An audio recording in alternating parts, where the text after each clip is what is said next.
B plus. She has so much stats as far as her defensive. She stays alive substantially, and it does help out the fact of you limit breaking her, being able to deal more damage when she actually.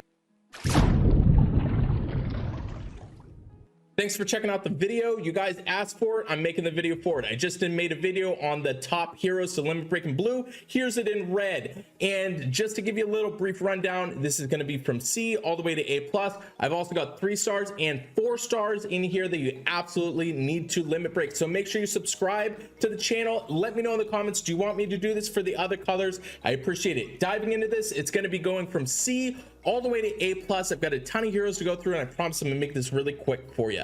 Starting off in C, we've got Nor. She's pretty terrible. We already know this. Not that great. Not a hero that you really want to be involving in limit breaking. Next up in this character is going to be a Ruben. Again, another situation, deals damage, but the reduction of the damage isn't that relevant on the status ailments. Next up into this is going to be our B minuses. These characters are okay, probably not a first choice. It's going to be Kagan, the regular Kagan version, dealing damage to the target nearby enemies and then also helping out your other homies. Next up is going to be Kagan costume, dealing damage to only one character, which is a substantial amount, but the mana generation and the defensive bonus isn't that much to warrant the slow speed.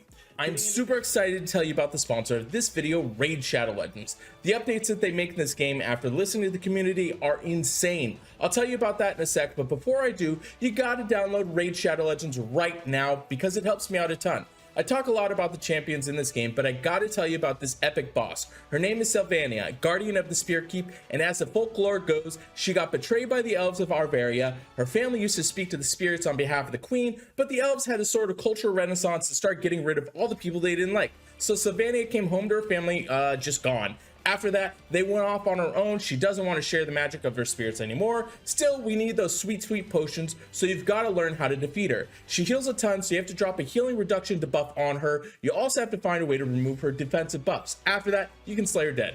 What I like about Raid is the summoning portal. They give you different percentages for different shards and run tons of events to give you boosted chances of getting specific heroes. And a big update that I talked about before, it's the Guardian Ring. It's a huge feature that gives you a load of new ways to use your champions, including a whole new faction guardian system, a new way to get legendary champions you missed out on, and an entirely new way to upgrade your favorite champions. It's a massive deal and something myself and the Raid community is super excited for. So if you were on the fence, now's the perfect time to download and get started. To get a huge head start in Raid, all you have to do, hit the link in the description or scan my QR code. You'll get an amazing epic hero, Chronoru, who's awesome for the Doom Tower, 200,000 silver, 1 XP boost, 1 energy refill, and 1 ancient shard. All your treasure, it's going to be waiting for you right over here. Thanks again, Raid Shadow Legends. Getting into the next one is going to be Natalya. She was absolutely great in the past, not so much anymore. She does deal some damage to a direct target, probably not my first choice in terms of limit breaking. Next up on this B minus is going to be Puss in Boots, a character that's just going to be summoning the minions. Never really broke anything, just does a lot of things, but nothing that really that great. Getting into this is going to be the Bees. These characters are potential to limit break, but again, probably your average run-of-the-mill characters. First up is going to be Elena, just a regular Elena. She got a little bit of a decrease in her abilities, being able to not hit everybody on her ability. Before in the past she could do that. And then Elena costume, she's setting herself up, damage to all enemies. Caster also does the counterattack. A little bit of a situation between the two. The Elena costume version has a rogue element to it, fighter on the original. Next up in our Bs is going to be Aslar, dealing damage at slow speed. He just gets outclassed. He does have a bunch of attack power, and you can see when you limit break him, he does do quite a bit of damage. Next up is going to be Jean-Francois running at fast speed. We wish he could have been released a little bit the way that he was before, but it is what it is. Just a character that does help out with giving the defensive status element protection for the 4 turns. Probably not my first choice though. Next up is going to be Baldur. Baldur setting himself up to where if he has increased the HP, then he deals more damage. You see that over time. Next up in the beast is going to be Yang Mai. She deals damage to target, potential to hit multiple enemies. A decent character, but overall nothing too crazy. Next up is going to be Asteris in the bees, dealing damage to target nearby enemies, and then the corrosive poison, not too much of a factor. Next up is going to be Robin Hood. Robin Hood, unfortunately, one of those characters, again, that just deals damage, but nothing too crazy. And then also helps out with the Fox minion, which we're just seeing a whole lot better recovery. Unfortunately, she's just been outclassed with a whole bunch of new characters. Next up is going to be our B pluses. These characters have the potential definitely to be limit broken, but still just a little bit above average. Anzog is one of the characters that I would say is a sleeper character, dealing damage and then also healing with all of the damage dealt. Unfortunately, it doesn't deal as much damage as you would like, but still an overall pretty solid character. Isrod is another character in the B pluses, dealing damage, also counterattacking, and then also doing the regeneration. It's a solid character, but nothing too absolutely amazing. Next up on this list is going to be Mitsuko in the B pluses. She dealt damage, and then she also reduced the mana. Her big thing was reflecting the blue, but we're not seeing that to be so much of a factor anymore. We miss Mitsuko, unfortunately, again, getting outclassed now. Next up on the B pluses is going to be Queen of Hearts. She sets up the annoying taunt situation where you got to kill the card minion, and if you get her limit broken, she does help out substantially to keeping that minion alive. So you want to make sure you go all your HP if you're going to limit break her.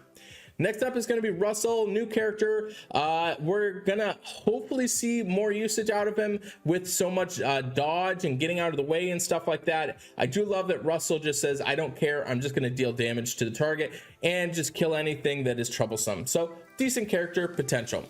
Next up is going to be Sorority. We're not seeing these Slayer heroes getting on defenses as much as we thought, but it does have the stack situation, and she is also setting up as a fighter. You don't want her to consistently go off. 315 is a substantial amount.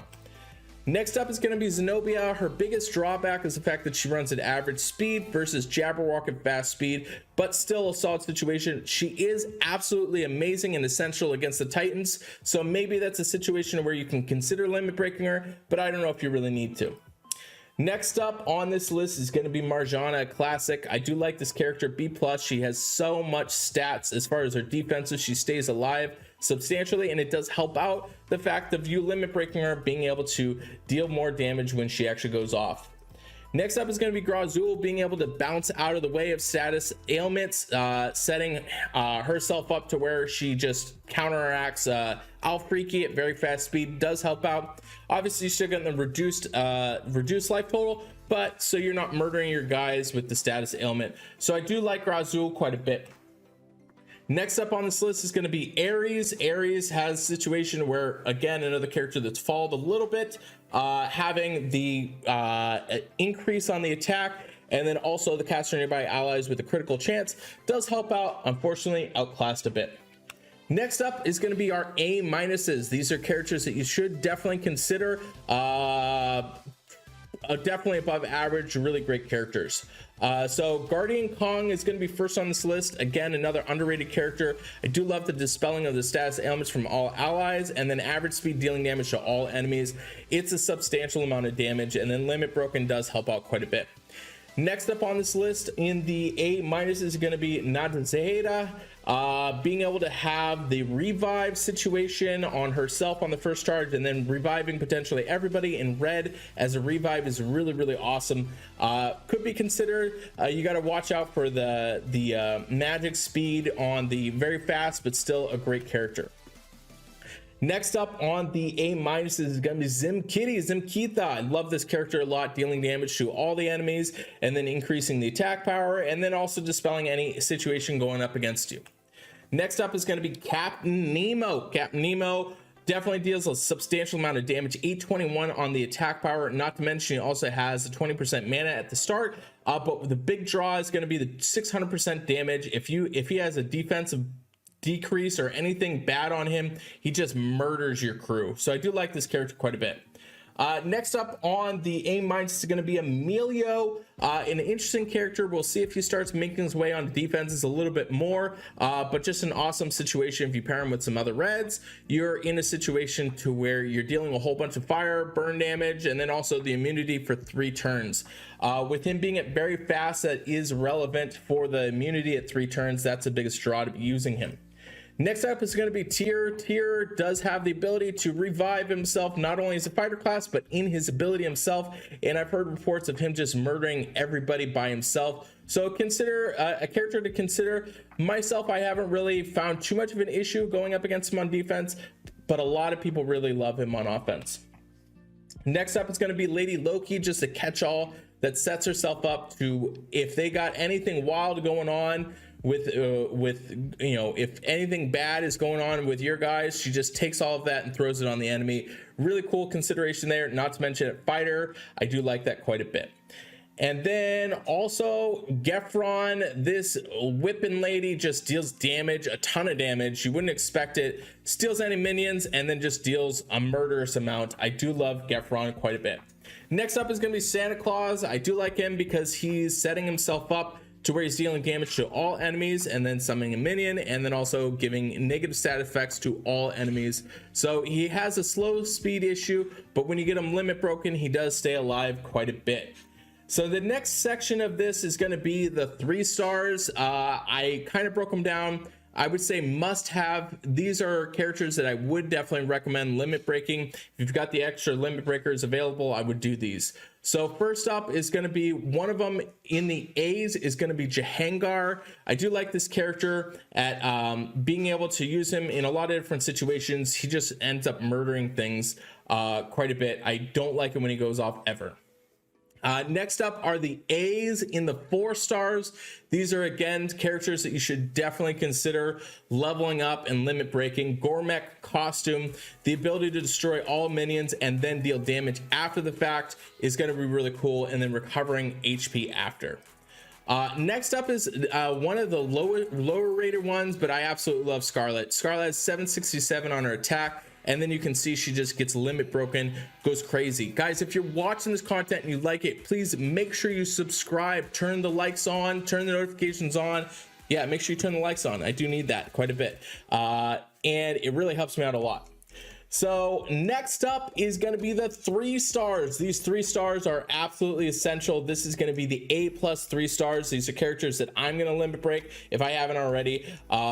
So first up on this list, A+ 3 stars is Bukan. This dude is so annoying to go up against. He's dealing damage, so you can't just throw stuff into him. You can die to him, but then he also was reducing the mana by 20% and then also doing mana generation for all your allies. I love Bukan. He's super annoying to go up against. Hawkmoon costume, next one, A+. Being able to regenerate health over 3 turns and then also giving the increased attack for 3 turns is definitely relevant. Next up is my absolute favorite in the 3 stars and reds is going to be Siduri. He just murders your whole crew, family. Doesn't matter if it's rush attack or anything. If this guy goes off, everybody's dead pretty much. So especially if you have fire shields on the board. So 120 to all enemies and then the additional damage. Next up are the absolute essential 4 stars that I definitely recommend limit break. Super important. First up is going to be Bolt Tusk, A+. One of the characters that people have that use all the time. I used him a ton in the Bass. Recovering health to all allies, but the biggest draw is going to be getting the 48% attack for 4 turns, and he's a fighter. He is awesome. Next up is an absolute essential. If you don't have Marjana costume, limit broken, you're gonna want to make sure you do Guardian Falcon, even if you're facing 14-star Titans. Being able to have the target nearby enemies with the elemental defensive down and fire and keeping them alive is going to be super essential. So definitely recommend limit breaking him. And then my absolute favorite in the 4 stars is going to be Wilbur, dealing damage or dealing the elemental, or sorry, I don't even know what Wilbur does. He sets himself up to make it so all your allies are taking shared damage and then also getting the defense increase and then also giving them defensive down for 4 turns. An absolute essential, probably my favorite 4-star in general.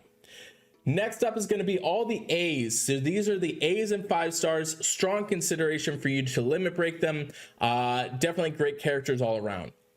First up on this list is going to be Captain Kestrel. Again, one of those underrated characters, dealing damage to target nearby enemies. But the biggest draw is going to be being able to, if they have more mana, he deals up to 335% at fast speed. Not to mention he's a rogue. And let me tell you, there's a lot of times where this dude hits and he hits a lot of people and it hurts. Next up is going to be Aslar Costume. Again, one of these sleeper heroes that just made himself on defenses. Even though he's at slow speed, you do not want this character to go off. You think you have life, and then you don't have any. So if you're even close to dying, he just makes sure that you're super dead. Next up on this list is going to be Vanda. Vanda setting herself up to where the immunity very fast, definitely relevant, and then dealing damage and also stealing any healing. Similar situation is going to be Vanda Costume in the A's, setting herself up to where it's for 3 turns the immunity. Big draw there, a little bit less on the healing and the damage though, but the 3 turns absolutely relevant. Next up in the A's, it's going to be Marjana Costume, dealing damage to target nearby enemies, but giving the elemental defensive down is super mega important, and then all the ice enemies potentially getting those negative attack. I love this character a lot. She deals a substantial amount of damage. And then we've got Gravemaker, which has kind of sunk a little bit. We've seen less and less Gravemakers on defenses. We've kind of bounced away from that a little bit, but still an overall great character. Very fast, dealing damage to target nearby enemies, and then they're also giving burn damage, and then more against the nature. And then we've got Gravemaker Costume, which I'm still debating which one I like more. You can let me know in the comments which one you think is better, but dealing damage, less damage and less burn damage, but it is over 2 turns, so it is all the enemies. So I do like him still. I could see the potential to limit break him, absolutely. Now into the part we've all been waiting for. These are the A pluses. These are what I would consider absolutely essential to limit break if you do have these characters. First up on this list, probably not a big surprise, is going to be Black Knight. Being able to set yourself up to where you can take 1 damage a whole bunch of times, and then you also have the increased attack. He also requires you to dispel him twice because you have to dispel the taunt as well as the positive effects that he applies to all your guys. I love Black Knight. He's a great character for sure. Next up on this list as an A plus is going to be Garnet. We know how annoying her ability is to make it so you don't get set any status ailments and then you're just recovering health, but offense, she's just a monster to where you can just gain a whole bunch of life. You're going into the end battle with a whole bunch of life. She's a great character for sure. Next up on this list is going to be Elizabeth. We've seen her as tanks now, to where if you get those spider fiends on you, you're definitely crying for a bit, and just deals a substantial amount of damage, especially limit breaking her. Super helpful for sure. And then we got some new dudes. Octros, I absolutely love this character. I cannot wait to limit break him. I'm putting him on my defense, 762 on the attack, but then throwing on his limit break path, get up to 928, and then his health total goes up to 621, dealing damage to all enemies, additional damage on the fire shield up to 340 at average speed, and then it doesn't matter, all enemies are getting the attack for 3 turns. Just an absolute great character, especially as a fighter. And then number 1 on this list, I would probably say overall would be Ruby. Ruby, absolutely disgusting. Probably on that list to potentially get nerfed for sure. Her 3x mana charge, yeah, 370 to all enemies, reducing the enemies mana by 100%, and then also mana generation by 34. Just gross. This character is absolutely disgusting. If you were lucky enough to get her in the ninja event, I'm glad that I made this content after the ninja event, because I think I probably would have increased the sales astronomically. This character is just ridiculous. If you haven't checked her out, if you got her and you're not sure if you should level her up, absolutely do it. So again, thanks for watching. Please make sure you subscribe, turn those notifications on, and I will see you guys on the next video.